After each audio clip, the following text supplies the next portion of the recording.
Assalamu alaikum. Bizler hazır Kapusta dalasındamız. 2025 жылы Өз санат құрылыс банк менен біргелікте Қарақалпақстан Республикасы Тахетасы районы Найманкөл аурухана жиындағы 645 контурда капустаның грин сорты егілді.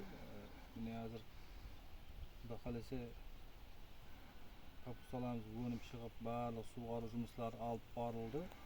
Найман диханлар іслеп шығару кооперациясына 10 гектар жер бекітілген болып, бұған 10 дихан қожалық біріктірілген.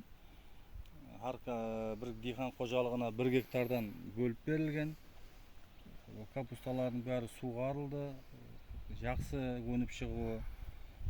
Бұл өнімдарлық қазір 100 тонна, 10 гектардан 100 тонна капуста аламыз деп ниетлеп отырмыз. Гектарына 10 тоннадан капуста алуды ниетлеп отырмыз. Келешектегі мақсатларымыз жерлерімізді кеңейтіп, дихан қожалықтарын біріктіріп, жақсы капуста өнімдерін егіп, жаңа сортларын көбірек өнім алуды ниетлеп отырмыз.